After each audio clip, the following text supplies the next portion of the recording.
Vous avez toujours eu l'impression que les produits numériques parlaient une autre langue ? Alors ce podcast est fait pour vous.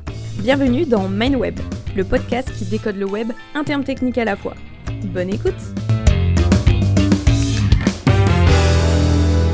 Épisode 3, le webmastering, c'est quoi ce truc ?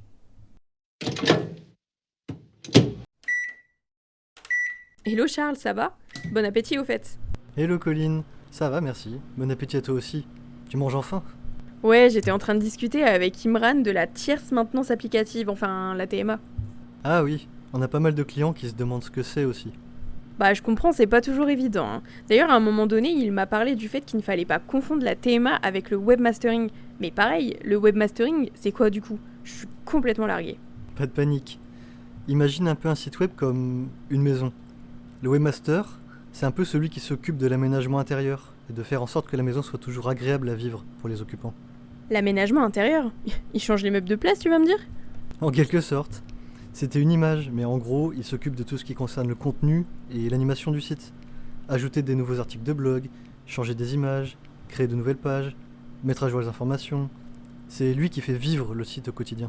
Ah d'accord. Donc en fait c'est lui qui fait en sorte que le site ait toujours du contenu frais et intéressant. C'est la partie où le client est autonome, mais qui peut parfois nous sous-traiter parce qu'il n'a pas le temps. Exactement.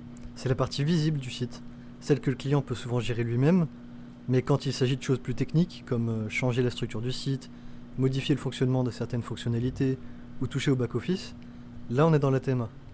Donc changer un logo comme Twitter en X, c'est du webmastering, même si le client a besoin de nous pour le faire.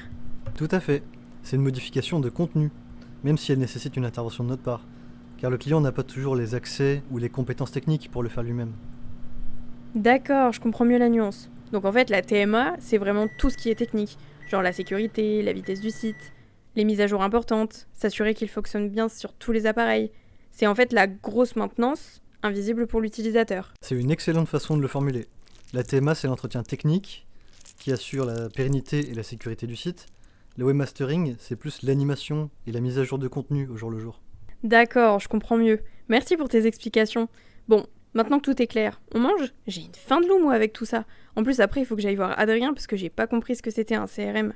T'as raison, Adrien il s'y connaît vraiment là-dedans. Bon on y va avant que nos déjeuners refroidissent ?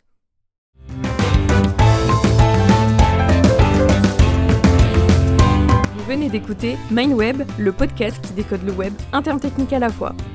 On espère que cet épisode vous a éclairé sur le langage de nos professionnels du numérique. Pour ne rien manquer des prochains décryptages, abonnez-vous. On vous donne rendez-vous mercredi prochain à 9h pour un prochain épisode. Retrouvez Mentalworks et l'ensemble de nos services sur notre site web www.mentalworks.fr et suivez-nous sur nos réseaux sociaux @mentalworks pour suivre nos aventures du numérique. À très bientôt pour un nouveau mot du web enfin compris.